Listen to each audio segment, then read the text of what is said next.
The STEM Society. Welcome back to the STEM Society. My name is Carl Jackson. This is the weekly check-in. How you guys doing? I hope you had a great week. If the first half of 2025 felt slow to you, you're not the only one, because I felt that same thing. It felt super slow. It felt super mid. It just felt like nobody was putting out great albums.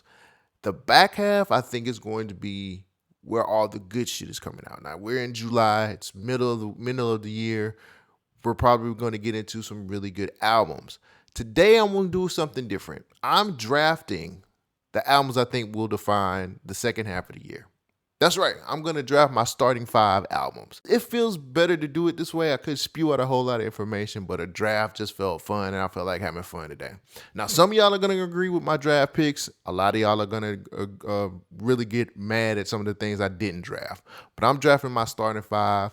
And I'm here to talk about it. If you guys have your own starting 5 albums that you want to talk about, you can put them in the comments. I'm always here for conversation. So without further ado, let's get into the 2025 second half of the year draft. Let's start off with my number 1 pick. And this was a tough one because there was a lot of stuff I had to go through, look at to see what I really, really wanted. But the rollout has been so good, I had to make this my first pick. The Clipse, Let God Sort Them Out.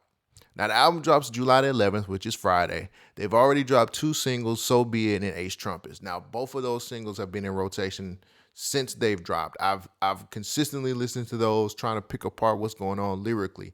And the Clipse hasn't lost a step at all. They are still lyrically some of the most sound niggas I've heard in years. So that's a plus for me. This is their first album in 15 years. I've been waiting to hear another Clipse album for a very long time. I've been a Clipse fan since the very beginning. I think that they have really carved out a niche where niggas like me who love coke rap can hear it, and it has some substance with it, no pun intended. But to hear Pusha T and Malice together again, man, that just makes me happy, and I'm really excited to hear what they're gonna give me in this full album. Pharrell being the producer is one of those things that's a plus. I'm never going to go against Pharrell. Pharrell's a great. I wish Chad was a part of this as well, but he's not. We know they're having legal issues, so that's a thing. But I still grant that as a plus. Pharrell, you can't really go wrong with Pharrell. The list of features that I've seen on this album, like Kendrick Lamar, Tyler the Creator, Nas, Stove God Cooks, that's another reason why this is a first pick for me. You think about that, all that talent on this album, and you can't tell me that they're not going to put together something that's great. When you take all of these things, when you take the rollout, when you take the track list or the feature list, when you take the production, when you take all of those things, put it in a bowl and mix it together, you have an album of the year contender. Like this has the potential of being one of the best albums of 2025. And this is a legacy act. We're acting like these niggas ain't new. This is a legacy act. And it just goes to show that hip hop can still be cool even when you're, 40 plus. So I'm super excited to hear what they're going to give me with this album. Now, some of the things that could be misses or could hurt this album is the same thing that I liked about this album, Pharrell. When I listened to Pharrell on Almost Dry, his production compared to what Kanye put on there, he got washed. There's no ifs, ands, or buts about it. Pharrell can have some moments where he's not the best when it comes to producing. So that's one of the things that could hurt this album.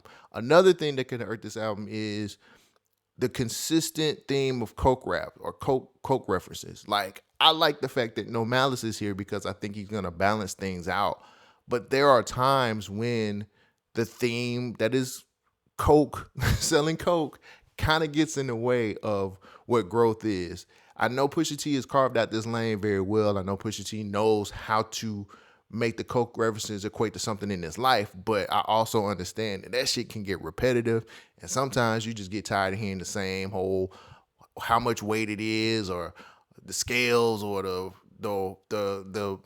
color of my car is this kind of white when I pick up the bag as bricks on the light. You know what I'm saying? It's shit like that. Like, you get a little bit tired of it. So I can understand why that could hinder this album. But all in all, I'm not afraid to say this had to be my first pick.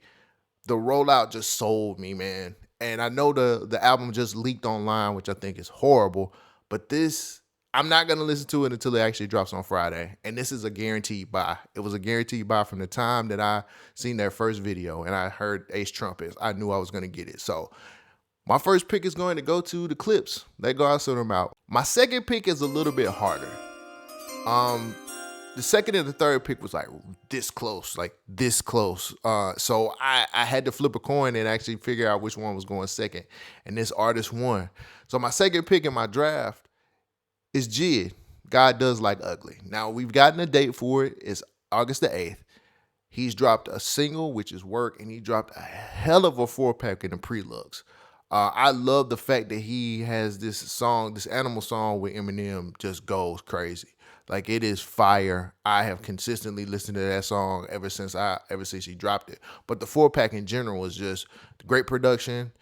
JID is rapping at a high level per normal, and the fact that these are throwaway songs tells me that the album is gonna be on another level. So I already know I'm getting some heat from JID, and he's just now really starting his rollout. And I love the fact that his rollout is actually going pretty good. Typically, Dreamville fucks some shit up, but it's going pretty well. This is the album that's gonna show me if JID is really ready to be up there with the greats or with the current generation of rappers who are like killing it right now. People like Ray Vaughn, Joey Badass, Denzel Curry, people like that. Like even Lil Baby. Right now we're in a place where we don't really have a lot of superstars. And I think JID can slide right in and be one of those current superstars if this album delivers. Now, it's going to be hard to come behind The Forever Story. The Forever Story was one of my favorite albums when it dropped, and I still listen to it from time to time. And the thing is, it's like, can this album follow up what The Forever Story did, which is establish JID as one of the best rappers out. Another reason I have so much confidence in the album is his feature on Offset's new song Bodies. Like that's up for one of the best verses of 2025. If you have not heard his verse on Bodies, go listen to that song right now. Go listen to that verse. He has one of the best verses out currently. I think that on top of the prelux just makes me really want to dive into what he's going to be giving us. Now, I don't know if JID has grown lyrically at all. Like a lot, as much as I love Animal, it really does feel like he's rapping for the sake of rapping. He kind of got caught up in the Eminem side of things. Eminem raps just to be able to say he can rap, and he does a lot of I do this, this. I really need to know if he's grown lyrically. Like, are the themes going to be different? I've read that the album is supposed to be very dark and very introspective. We will see. I want to see if he can give us a different side than what he gave us in the Forever Story. Forever Story had a lot of hope, talked about a lot of family, just talked about a lot of good shit. If this album is supposed to be as dark as they say it's supposed to be, then I really want to rock with it. But JID, God Does Like Ugly is my second pick in my most anticipated album draft. The third pick is very obvious because he has one of the best albums of 2025 so far, and he's going to give us another run like he did in 2023. So my third pick is Larry June and Cardo, Until the Night Comes. Now that drops July the 11th, the same day as fucking Clipse. How could you do this to me, Larry June? I hate this. This is the 5th collab project that Larry June and Cardo has done together. They've already dropped 3 singles, Black Man, On the Under, and You Feel Me. And I've enjoyed all 3 of those songs. They are one of my favorite duos out in rap right now. Like anytime Larry June gets into his album bag with Cardo and Alchemist, you're guaranteed a hit album. You're guaranteed like a very solid and strong album, and this is no exception. This year is reminding me of the run he went on in 2023 when he dropped The Great Escape and when he dropped The Night Shift. And those 2 albums solidified how strong he is as an artist and how good he is when it comes to crafting albums. Both of those albums were in my top 5 of that year. Like Larry June has been on a nice run. He knows his lane. He stays in it very well. I think he's going to deliver. If Larry June and Cardo deliver with this album, Larry June is probably going to be my rapper of the year. 2 solid albums in 1 year, that means something. Like Larry June and Cardo get together, they're gonna give us something great regardless. You can't sit up here and tell me Life is Beautiful is not one of the best albums of 2025 either. Like, it's amazing. I still have it in rotation. So unless Drake or somebody else drops an album that is undeniable, I'm most definitely putting Larry June as his best rapper of 2025 if he has 2 top tier albums in this year. I'm excited to hear it. I'm always happy to hear Larry June and Cardo when they get together. They make nothing but cool, laid back music. I know it's gonna be some great lifestyle rap. I know Larry June is gonna make me check my bank account. So with that being said, my third pick has got to be Larry June and Cardo Until the Night Comes. For my fourth pick in the 2025 most anticipated album draft, I gotta do it. Drake, Iceman. We have no official date. I'm going off of the first single. What did I miss? That song is fire. I don't know what all these other people are talking about. I don't know what all these people on the internet are complaining about. That song is fire. I love that song. I am fucking with this song. His preview track that he did, Supermax, sounds just as good. I told people earlier this year when I made my predictions for 2025 that Drake was going to put out something that is going to be undeniable. And I know this is my fourth pick, but I gotta just tell you right now, if the album is going to be solid production like this, if he's really gonna give us his perspective on what happened post beef, I'm fucking with it. There's no way you can give us a solid song and then give us a solid preview and not think his album's gonna be good. I know he lost. I know that we've been kicking his back in for the past year. I get it. But this is Drake. Drake is Drake. I keep emphasizing this consistently. Drake is Drake. He is going to give us something. And when he falls and stumbles, he usually gets back up and he's usually swinging for the fences. I'm telling you what I know. This would have been higher if it was more around the album, like it was a little bit more rollout that was going out. If I had a solid date, if I had a couple more songs to listen to, this would probably be higher in my draft. But this is where it is, just for the simple fact that that first song got me like, I remember why I fuck with this nigga. I completely remember why I fuck with this nigga for real. There are some things hurting this album which made it my fourth pick. I don't want any Nakias on here. I know Nakia's is a hit. I know it's a bop. I know it went crazy this year. I get it. I don't want none of that on this album. If anything like Nakia is on this album, I don't want to fuck with it at all. It's gonna automatically turn me away. I just don't want to deal with that shit. I want more of What Did I Miss? I want more shit like that. I want rapping Drake back. Like, I want to take it back to just Take Care and If You're Reading This, Drake. Like, I want that. I want a motivated Drake. I want a Drake rapping for a reason. I want Drake to go out and say, I'm number one, and here's why. I'm going to show you niggas who I am and why I'm this great. So that's one thing that I'm looking at. Another thing, how is the UMG lawsuit going to affect this album? Is it going to affect this album? Is it going to affect the sales? Is it going to affect the promo? Like, this UMG lawsuit lingering over this whole thing could affect it in a negative way. And I don't want that to happen because I do still believe Drake is one of those artists that can give us great music. He can give us great albums. He still got the talent to do it. I just think that Big Brother or the corporations are going to sit up there and hinder him and kind of take him out. So that's really the only few things that I'm worried about when it comes to this album. But he's my number 4 pick for a reason. That song solidified that he is ready to get back out here and actually start kicking ass. And I can't wait to hear what he puts out there.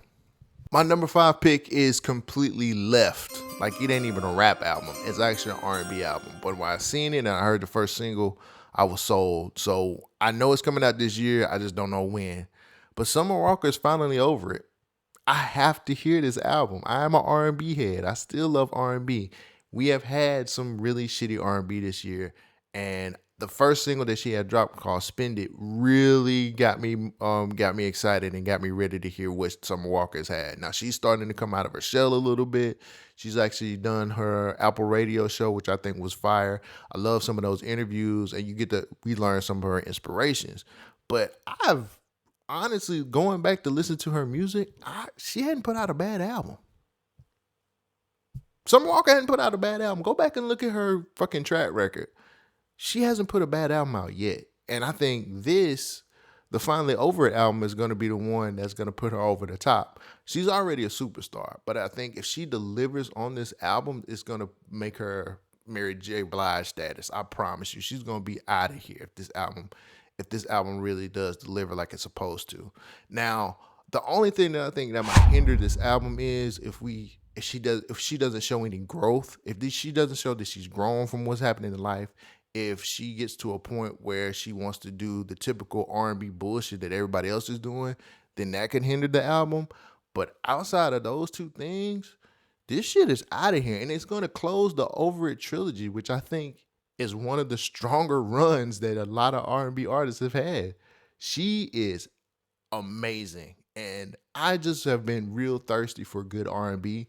And it's been things here and there, but nothing has been as strong as what I enjoy. And I love Summer Walker's music. I think she's fire. I think she's dope. And I think this album is going to put her over the top. Those are my 5 picks. Those are my 5 picks for the most anticipated albums for the back half of this year. Now, if you have your own picks, I would love to hear what your picks are. You can tell me in the comments. Let's get into the albums that I left on the board, and let me tell you why I didn't pick these albums. Let's start off with Roddy Ricch, the Navy album. I didn't draft this album because this thing has been delayed 5 times. He just posted another delay. It won't be dropping until October the 24th. That is some crazy shit. Like, I don't understand if Roddy Ricch has a problem with completing the album, if he's scared. I don't know what it is. He's dropped a single. I think he dropped 2 singles. He dropped one called Lonely Road with Terrence Martin, and he dropped this Underdog single that's under the F1 soundtrack. Now, I enjoyed the Lonely Road because it was more personal, but the Underdog single actually sounded more mainstream. It just sounded more accessible, which I completely enjoy. So those 2 things gave me like a 50-50 type vibe.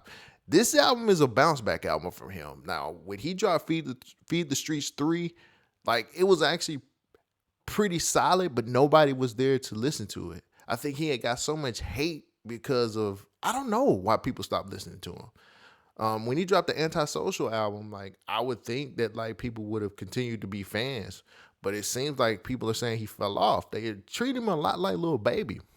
When he jumped out on GNX, I was like, oh, he coming back. Like, he's actually going to come out here and actually going to get the fans back. So it was flashes here and there, things that you could see, him trying to make his comeback. And I think the Navy album is going to be his bounce back album if he can figure out when he wants to put it out. Like, it really bothers me that this shit has been pushed back 5 times. Like, that's a problem, especially when you have a great opportunity after being on one of the biggest albums of 2024. Like, you need to get your music out here, because I still think Roddy Ricch is a solid rapper, and I think he can still give us quality music. I just feel like fans are so fickle, they just don't want to give him a chance anymore, and they treat him like Lil Baby. He ain't on Lil Baby's level. I think he's better than Lil Baby, and I think if we gave him a bigger opportunity and more room to grow, I think we could see what he can do as far as like this current landscape in hip-hop. So I really want to hear the album, but I couldn't draft it because this nigga keeps pushing this shit back, and it really bothers me. And he hasn't really had an interview about it. He hasn't really told anybody what's going on with the process or anything. We're just sitting up here accepting the fact that he's pushed it back all the way to October 24th now. So we'll see. But I couldn't, just for that reason alone, I couldn't draft this album. It just didn't feel like it's ever going to come out. Let's get to the biggest elephant in the room. Cardi B, Am I the Drama? Now, it has a date of coming out September the 19th. She did drop a single called Outside, and that single is lukewarm at best, in my opinion. I think that they pushed it as much as they could, and I think they were trying to give us this whole angle of it's number 1 on Apple Music, which don't mean a hill of beans to nobody.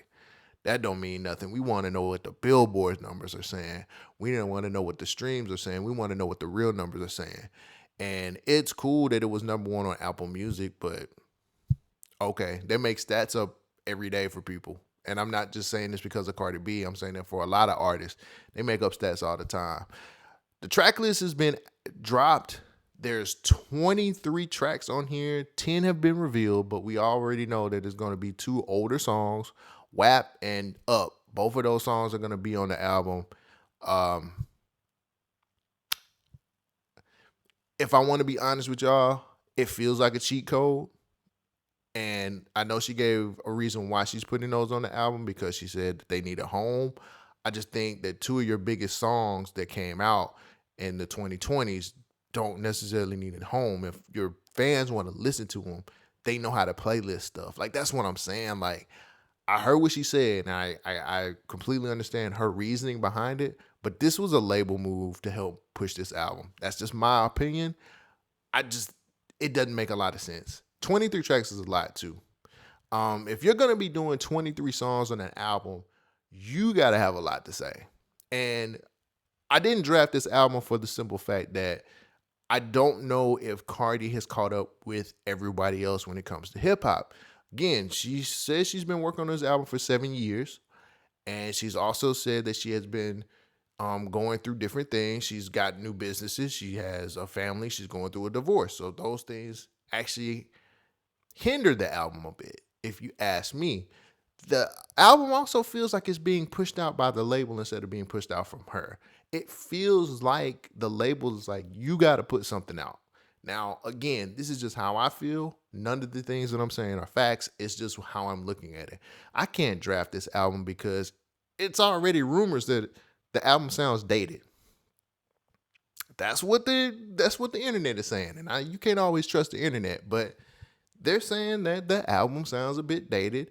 Some of these songs sound like they're from 7 years ago. And if that's the case, what are we getting here? Like, what are we really getting? I love the fact that Cardi is trying still, but I don't. I also feel like her heart's not in it. This is a business move, if anything. This is not a passion. This is not something she has passion for. She hadn't necessarily had passion for music in these 7 years since she dropped Invasion of Privacy. And we have to realize Invasion of Privacy was an anomaly. We didn't know it was going to get a Grammy for Album of the Year. We didn't know that shit. We just knew Cardi was trying her best. She had a fucking fire ass song with Bodak Yellow, and she was all over the place. But Album of the Year, who's seen that coming? So I think she's been trying to avoid the sophomore slump for a very long time, which for some people, you need that sophomore slump so you can pick yourself back up and make the third album even better.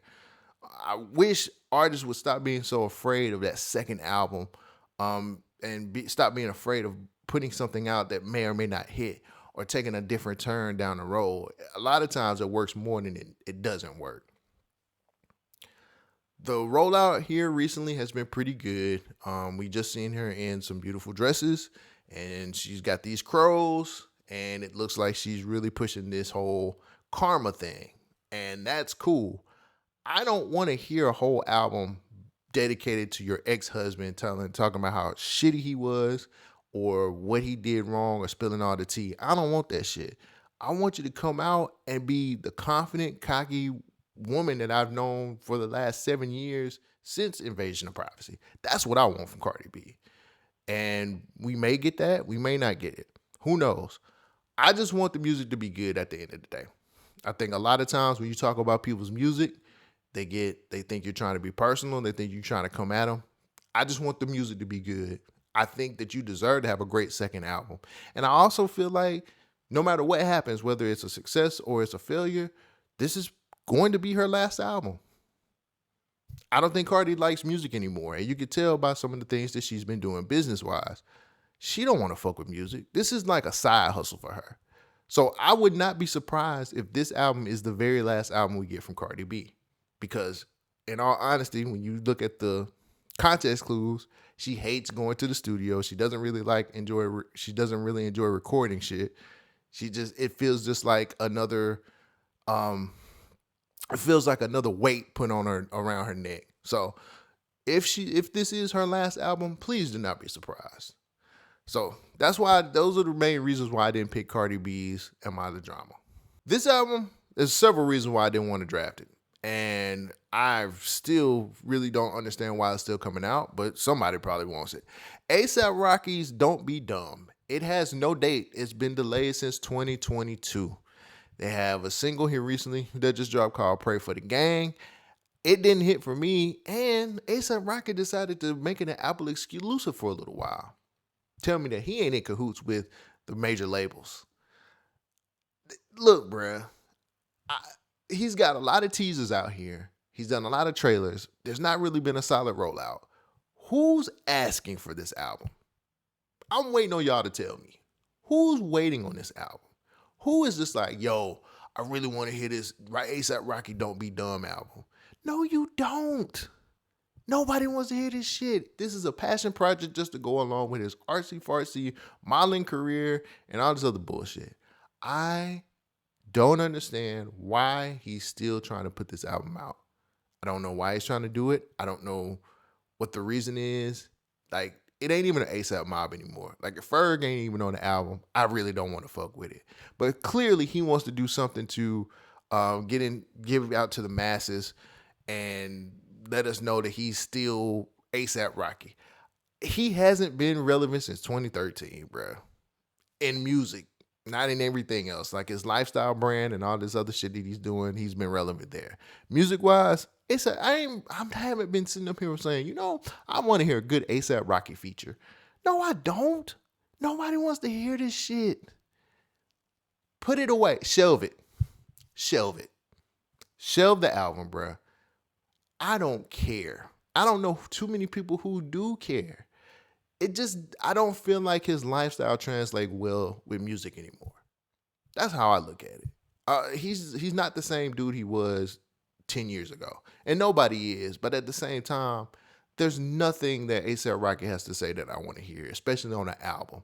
I think a lot of this shit is just him trying to put all of these things into one big model ball and say, hey guys, look at me. I'm a rapper, I'm a model, I'm an actor, and all this other shit. Bruh, if it ain't long live A$AP, I don't want to hear it.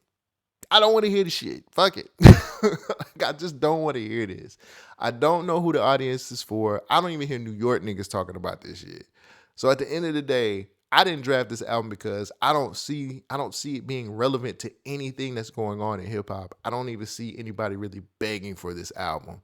Now it may be some artsy fartsy niggas out here who's really just like, no, I want to hear this, man. I want to hear this great sound. But if you listen to Pray for the Gang, you can pretty much tell he ain't doing shit new. He ain't doing nothing new that I haven't already heard. So the relevance part of the things is why I did not draft A$AP Rocky's new album, Don't Be Dumb. I guess I'm going to be dumb by not listening to it. That was a horrible pun. But that's it. That's everything. I've given you my 5. I've given you the albums that I didn't draft. Let me know what you think. Where did I miss out? Was it an album that I didn't talk about that you thought I should have brought up in this draft? What is your top 5 albums for the second half of this year? I really want to know what's going on. There's a conversation to be had, and it's in the comments. Thank you guys for joining me for another episode, and I'll catch you guys on Sunday. Peace out. Thank you for joining the STEM Society.